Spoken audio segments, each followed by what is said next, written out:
Start formula. Loop क्या होता है?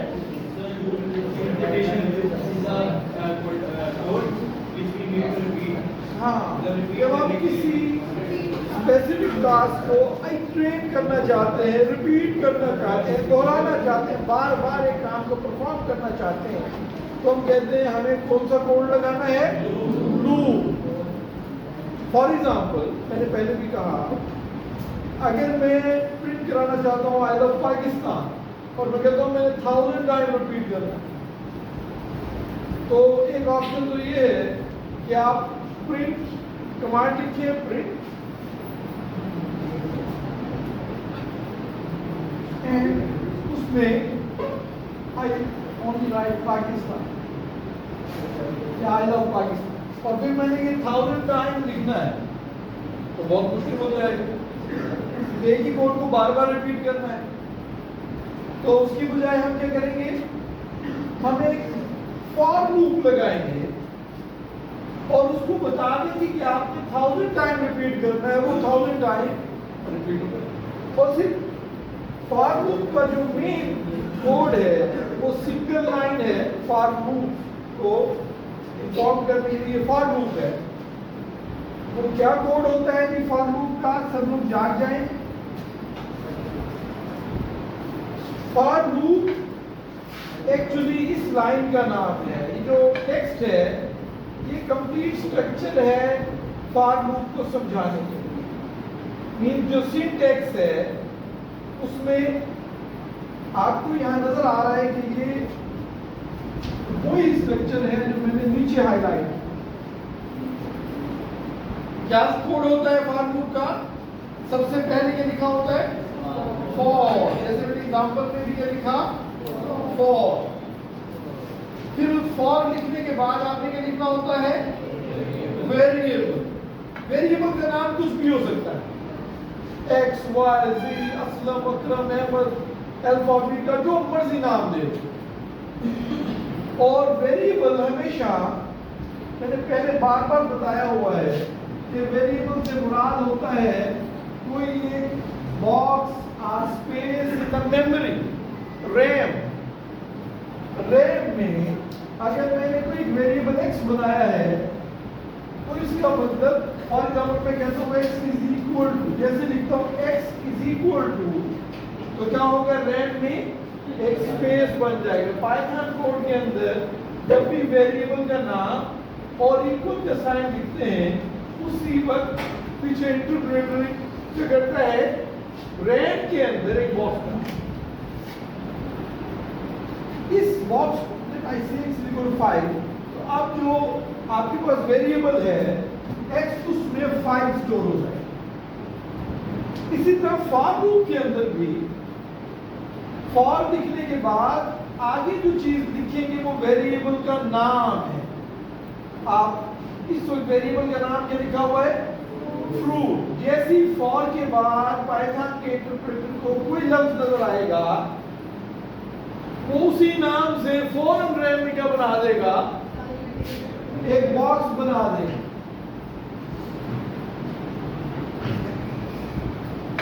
यहाँ पर फ्रूट लिखा हुआ है तो वो फ्रूट, यहाँ अहमद लिखा होगा तो अहमद लिख देगा वहां। यहाँ अगर असलम लिखा होगा तो वहां पर भी उस बॉक्स का नाम असलम रख देंगे। इस बॉक्स का नाम जेड रख दे तो वहां पर भी जेड हो जाएगा। तो सिंटैक्स में आप सबसे पहले क्या लिखेंगे? फॉर। क्या लिखेंगे? और फॉर लिखने के बाद क्या लिखेंगे? वेरिएबल। तो वेरिएबल लिखिए और उसके बाद इन लिखेंगे। क्या लिखेंगे जी? पहले क्या लिखेंगे? फॉर, फिर क्या लिखेंगे? फिर क्या लिखेंगे? इन, एंड देन आखिर में सीक्वेंस। क्या लिखेंगे? Arrangement of numbers or values, sequence। तो सिंटैक्स के अंदर 4 चीजें होती हैं दोनों से। सबसे पहले फॉर, फिर ये बार बार हमने कहा, याद किया। ये सीक्वेंस हमें लड़ गई थी, बाकी चीजें समझ आ जाती है। पहले लिखना है फॉर, फिर लिखना है वेरिएबल का नाम। अगर आप वेरिएबल पहले से रैम में नहीं होगा तो रैम में खुद बन जाएगा।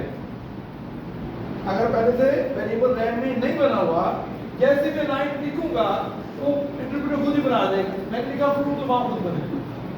ये तो हो जाएगा, ऑटोमेटिकली हो जाएगा। कोड लिखते हुए आप फॉर लिखेंगे, जो भी नाम लिखेंगे उस नाम का बॉक्स बन जाएगा। उसके बाद इन लिखेंगे, फायदा समझ आएगा, इसका मतलब ये है। लेकिन कहां से, इनका मतलब में होता है ना, फ्रॉम दिस इन। तो अब किस में से, तो हम कहेंगे फ्रूट्स में से। तो फ्रूट्स क्या बना है, यहां पर हमारे पास नजर आ रहा है फ्रूट्स एक लिस्ट है। क्या है जी? मतलब स्क्वायर ब्रैकेट में हमने इसे डिफाइन किया हुआ है। आपको याद होगा, अगर मैं x एक लिस्ट बनाऊं x नाम की और उसको स्क्वायर ब्रैकेट में डिफाइन करूं कुछ भी 5 6 7 9 13 जो भी, अब मुझे बताएं ये क्या है? एक लिस्ट है। तो इस वक्त जो वेरिएबल x है वो एक लिस्ट है। 5 6 7 9।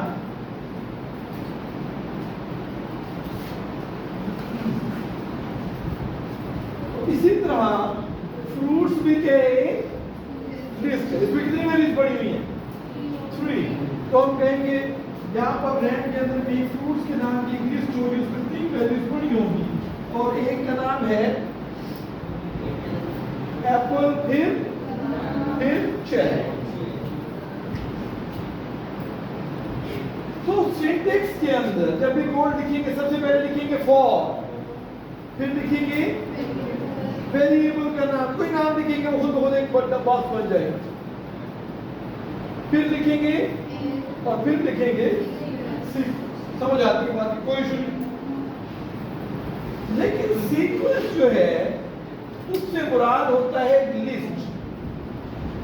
सीक्वेंस से मुराद होता है लिस्ट जो रैम में पड़ी हो। कहां पड़ी है? रैम।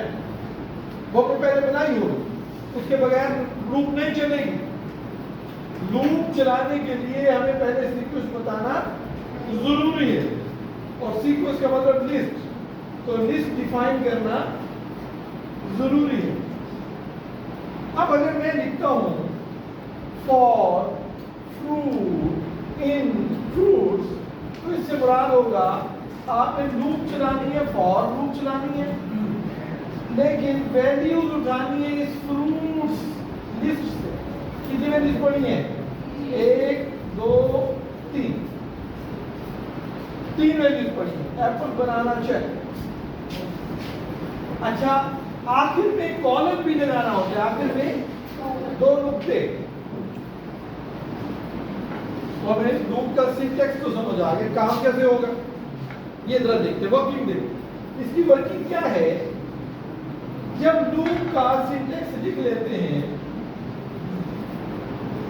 तो फिर होता ये है कि पहली दफा लूप चलना शुरू होगी। जब कोड रन करेंगे तो लूप चलना शुरू होगी, और जो इसके इनसाइड से क्या बना देता हूं मैं? Tab indented. टैब यानी आपने थोड़ा सा टैब बटन प्रेस करेंगे तो ये लाइन जो शुरू से थी वो आगे शिफ्ट हो जाएगी। तो टैब इंडेंटेड, आपका जो कोड होगा या जो लिखा होगा, जो टेक्स्ट होगा टैब इंडेंटेड, वो उस लूप का इनसाइड कंसीडर होगा। वो उसका लूप का इनर पार्ट है, वो लूप के अंदर का कोड है जो लूप ने बार बार प्रोसेस करना है। हाँ जी। तो क्या लिखेंगे? हमने कोड में क्या लिखा हुआ है? प्रिंट, और फिर ब्रैकेट में हमने लिखा फ्रूट। फ्रूट क्या है? वेरिएबल का नाम। क्या है? तो फ्रूट वेरिएबल का नाम है। वेरिएबल में जो चीज पड़ी हो वो प्रिंट करा देगा। लेकिन फ्रूट में हमने क्या रखा? फ्रूट्स में से उठाया, फ्रूट में रखा। फ्रूट्स बहुत सारी वैल्यूज हैं और फ्रूट एक ही वैल्यू है। क्योंकि यहाँ लिस्ट है ना, ये लिस्ट है और ये एक वेरिएबल है, तो इस फ्रूट्स में से पहला वैल्यू उठाए, यहाँ से पहली वैल्यू उठा के इसमें रखेंगे, और जब ये नग उठा के दूसरी साइड पे रख लेंगे तो फिर आप अपना जो प्रोसेस कोड है उसको प्रोसेस करेंगे। कोड पूरे का पूरा एक लाइन का या 50 लाइनों का कोड है, वो सारे का सारा चला के एंड में जाएंगे, कोड खत्म होगा, फिर दोबारा वापस आएंगे और अगली दफा क्या करेंगे, दूसरी वैल्यू उठाएंगे और किस में रखेंगे, फ्रूट पे रखेंगे, ठीक है।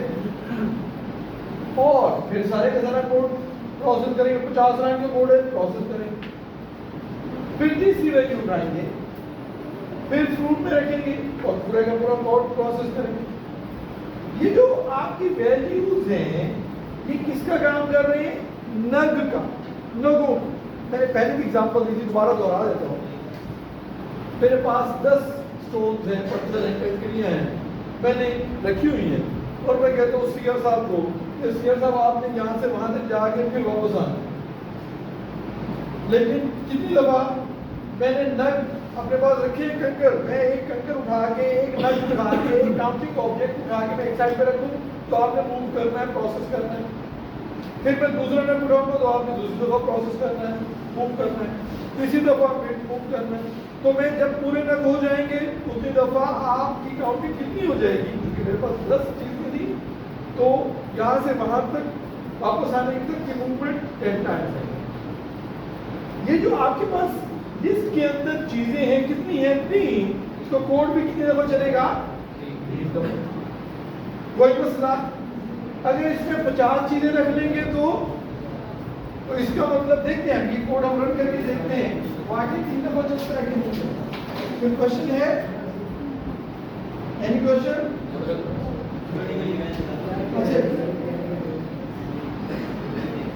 आगे चलते हैं।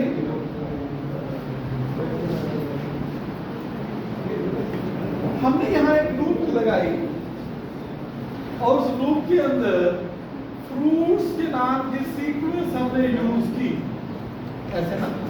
कितने आइटम्स हैं जी, 3। तो फॉर फ्रूट इन फ्रूट्स, अब फ्रूट वेरिएबल है। पाइथन को हमने एक सिंटेक्स समझाया हुआ है, मतलब जिसने पाइथन बनाई उसने उसे बता दिया है ये स्ट्रक्चर है। क्या समझा दिया उसने कि जब फॉर लिखा हुआ नजर आए और उसके बाद एक वेरिएबल, आपने वो जो लफ्ज होगा उसे वेरिएबल कंसीडर करना है, पाइथन समझदार हो गया। उसके बाद उसे बताया गया तो इन नजर आएगा और उसके बाद सीक्वेंस नजर आएगा, चारों चीजें हमने लिख दी। अब पहली वैल्यू जो उस फ्रूट्स या सीक्वेंस की वो एप्पल है, वो उठा के उस वेरिएबल में प्लेस करेगा और जो हुक्म मिला है वो परफॉर्म करेगा। हम अभी हुक्म देते हैं कि प्रिंट फ्रूट नहीं बल्कि प्रिंट पाकिस्तान।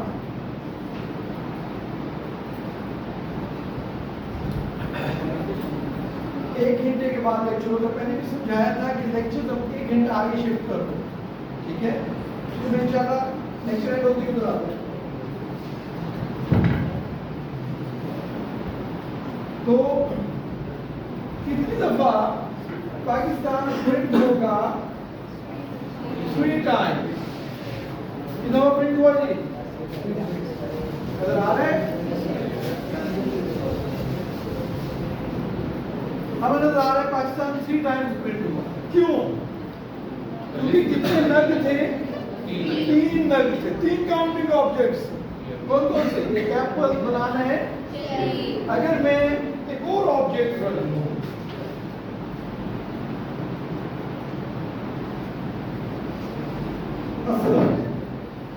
अब कितने काउंटिंग ऑब्जेक्ट हो गए, 4। अब पाकिस्तान कितना प्रिंट होगा, 4 टाइम।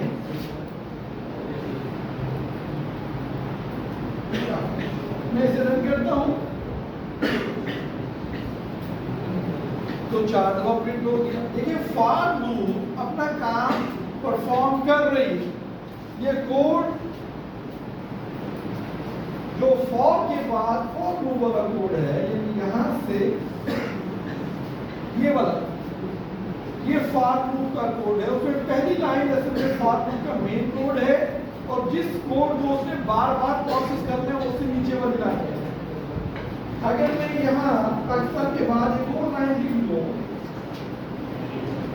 NFC IET,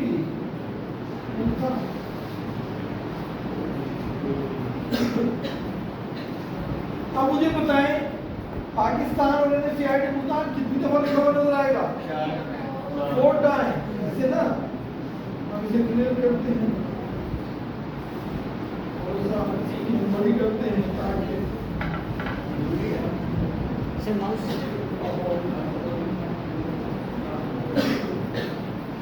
रन करते हैं। पहले पाकिस्तान लिखा उसने, फिर एक दफा दोबारा उसने नक उठाएगा, बनाना के नक उठा के किस पे रखेगा? फ्रूट वेरिएबल, याद रहे ना? और प्रिंट कराएगा, जो कोड होगा वो प्रोसेस होगा। फिर तीसरा नक उठाया जाएगा, चेरी। टोटल 4 नग है इसमें फ्रूट्स की लिस्ट में, फ्रूट्स की लिस्ट में जो हमने ऊपर लिखी है, डिफाइन की है, उसमें 4 नग हैं। पहला नग एप्पल उठा के फ्रूट वेरिएबल में रखेगा, ऐसे ही जैसे मैंने सीआर की एग्जांपल दी थी कि मेरे पास 10 स्टोन्स हैं, 10 नग है, मैंने उठा के इनसाइड में रखा और काम परफॉर्म। वैसे ही ये 4 नग नजर आ रहे हैं, और काउंटिंग ऑब्जेक्ट, एक हम यहाँ रखेंगे कोड को एक दफा प्रोसेस करेंगे, फिर दूसरा नग रखेंगे दूसरी दफा, तीसरा नग रखेंगे एंड 4 टाइम, तो 4 दफा कोड प्रोसेस होगा। ठीक है ना? चलिए, अगर मैं ये कोड 50 लाइनों का होगा तो 50 लाइनों का कोड एक दफा प्रोसेस हो गया, फिर अगला नग उठाएंगे, फिर 50 लाइनों का कोड, फिर अगला नग, और फिर 50 दफा अगला। समझ आ रही है सबको?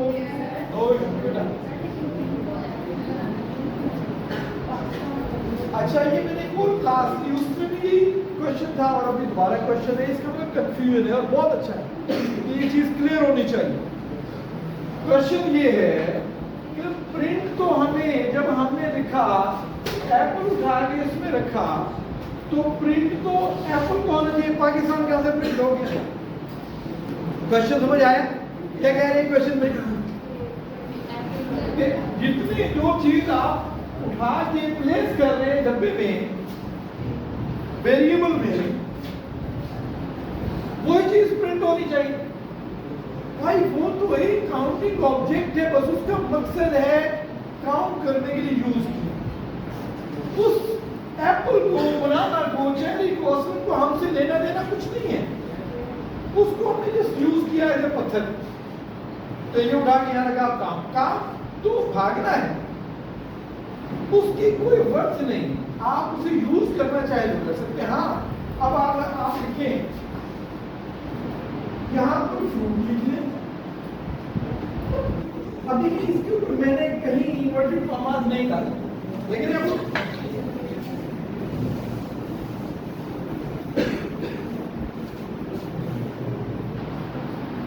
इस कोड में मैंने यहाँ फ्रूट लिख लिया, फिर कॉमा डाला।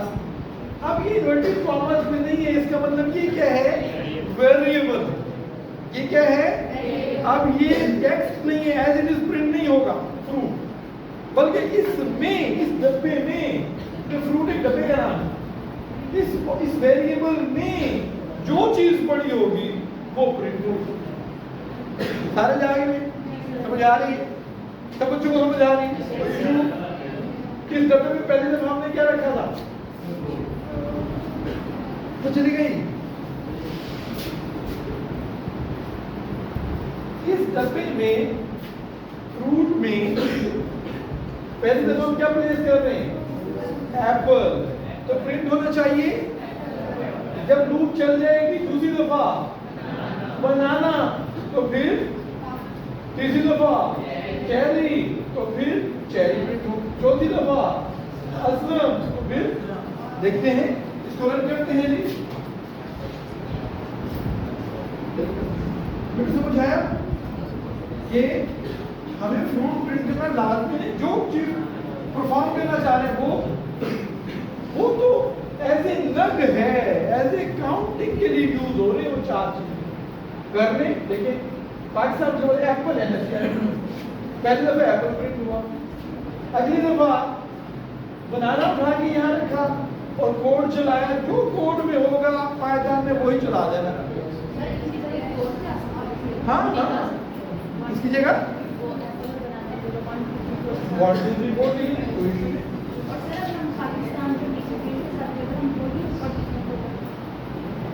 पहले वो आपको पहले क्वेश्चन था यहाँ असल में अगर हम देखें 1, 5, 7, 9 लिखने अब क्या होगा, लिस्ट में कितनी चीजें हैं, 5, 6, 7, 8, 9, 4 चीजें हैं। लिस्ट में कितनी चीजें हैं, 4 चीजें। आप कितनी दफा प्रिंट होगा और क्या प्रिंट होगा, तो आप उस वेरिएबल में जहां था इस लिस्ट में अब है 1, 5, 7, 9, पहले दफा 1 रखेंगे तो 1 और NFCID, अगली दफा 5 रखेंगे 5 और NFCID, अगली दफा 7 रखेंगे 7 और NFCID, अगली दफा 9 रखेंगे 9 और NFCID। कोई इशू, सबको समझ आ रहा है। लास्ट में आपसे पीछे वाला अभी क्या कर रहे हो, मुझे नहीं आपकी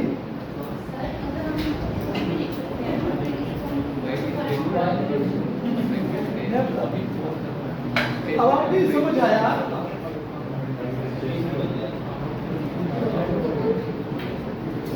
ठीक हो गया, पहली दफा 1, अगली दफा 5, अगली दफा 7, अगली दफा 1 हमने, अगली दफा 5 रखेंगे तो 5 जो उसमें रखेंगे वो यहाँ पर। अब मुझे बताएं, अगर मुझे पाकिस्तान को 1000 दफा प्रिंट कराना है तो फिर तो कितने नंबर की लिस्ट बनानी पड़ेगी।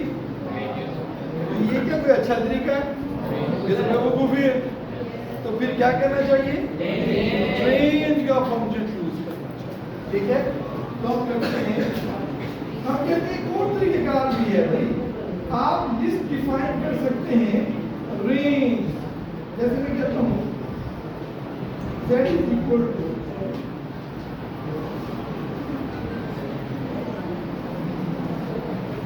मैं कहता हूँ z is equal to range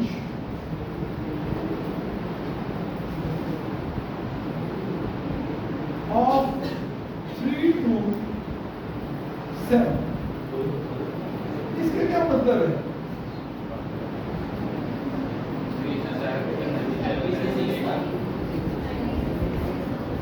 अब एक फंक्शन होता है रेंज फंक्शन, ये ग्रीन हो गया, इसका मतलब पाइथन इसको समझ आ गई कि ये फंक्शन है। अगर ये मैं रेंज के स्पेलिंग को लेना लिखूं तो वो कलर चेंज हो गया, इसको वो अभी नहीं समझा ये क्या है, समझ आ गई। तो मैंने इसे जब रेंज फंक्शन पूरा लिखा तो उसे ग्रीन कर दिया, उसे समझ आ गई कि भाई ये फंक्शन है और फंक्शन के अंदर हमेशा 2 राउंड ब्रैकेट्स होती हैं, याद रहेगा। जब मैं कहूँगा फंक्शन है तो इसका मतलब उसमें ब्रैकेट्स भी हैं। इस रेंज फंक्शन की सलाहियत है, खासियत है कि ये क्या करता है, लिस्ट बना देता है। क्या बना देता है, लिस्ट, रैंड के अंदर लिस्ट बना। तो रेंज फंक्शन क्या करता है, रैंड में, और कहां से कहां तक बनाई है, 3 से एक 7 को छोड़ देना, आगे वाले को छोड़ देना होता है, 3, 4, 5, 6। अब किसके नाम की लिस्ट बनी है, Z नाम, किस नाम की, हमने Z को स्टोर कराई ना, ये लिस्ट हमने किसमें स्टोर कराई, Z में। तो अब Z नाम की क्या बन गई, लिस्ट। ठीक है, जब मैंने Z नाम की लिस्ट स्टोर कराई तो क्या आया, 3, 4, 5, 6। ये रेंज का फंक्शन करता है ये कि इनिशियल वैल्यू ये देता है, स्टार्ट यहाँ से लेते हैं और एक एक बढ़ाता जाता है। कहाँ तक जाता है, आखिरी से एक पहले।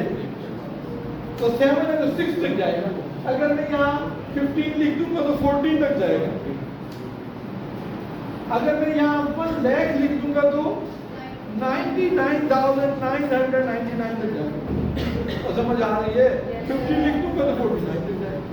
एक कम तक और उतनी बड़ी लिस्ट बना देता है। अब मुझे अगर 1000 दफा प्रिंट कराना है पाकिस्तान, तो मैं रेंज में कहां तक जाऊंगा? 1004 तक जाऊंगा, क्योंकि स्टार्ट कहां से लिया हुआ है? 3 से।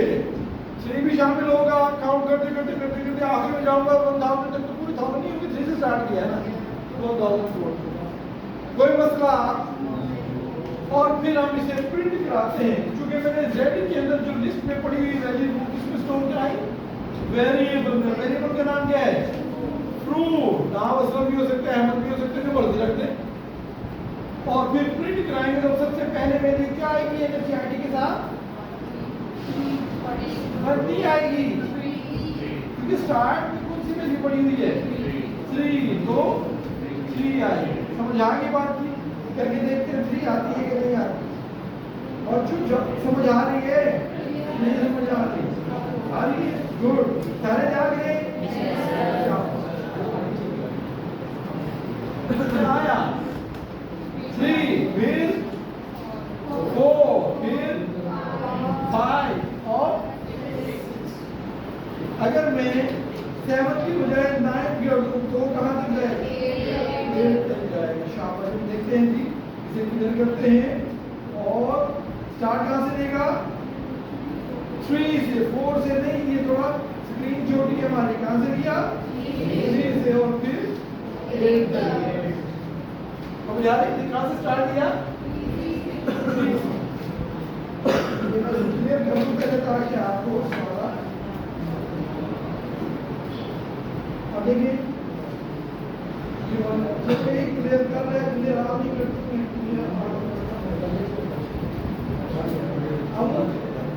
क्लियर आपने भी क्लियर नहीं करता है बराबर।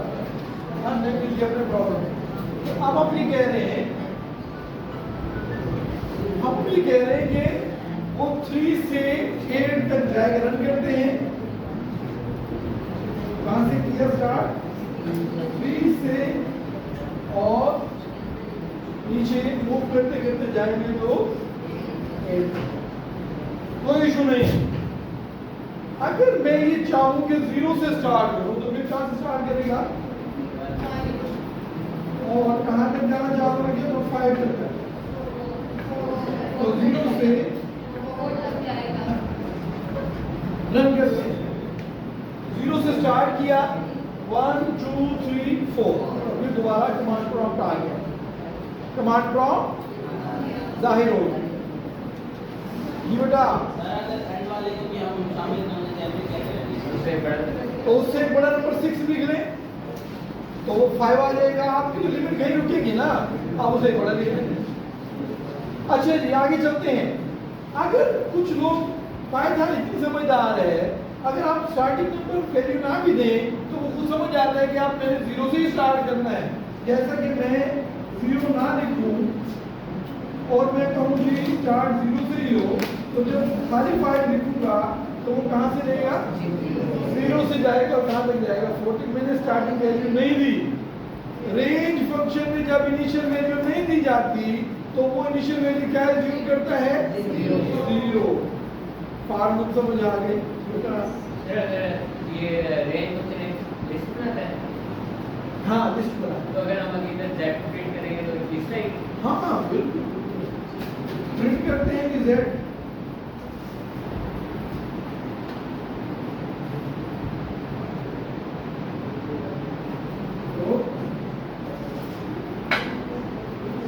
तो अभी मैंने प्रिंट किया z, उसने z पॉइंटर्स की वजह से, अब ये पाइथन के अंदर हो रहे z प्रिंट किया, उसने वो लूप चला दी। लेकिन ऊपर ये शायद के आपके लिए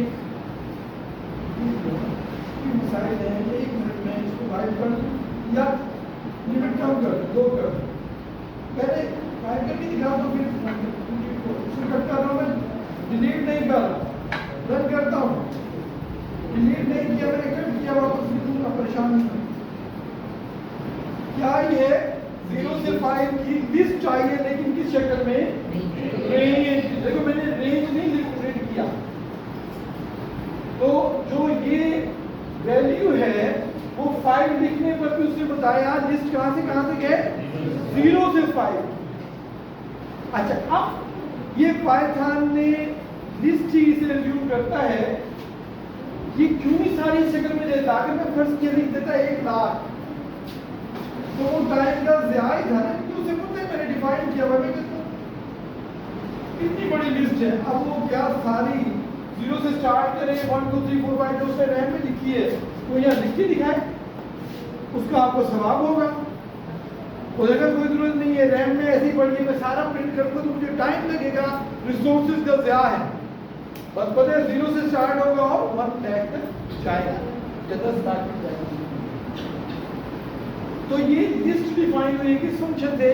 बस यहाँ स्क्वायर ब्रैकेट्स नहीं आई, नॉर्मली लिस्ट में क्या आती है, तो रेंज वाली जो लिस्ट होती है उसमें स्क्वायर ब्रैकेट्स नहीं आती, लेकिन होती वो भी सीक्वेंस ही है, लिस्ट ही। समझ आ गई?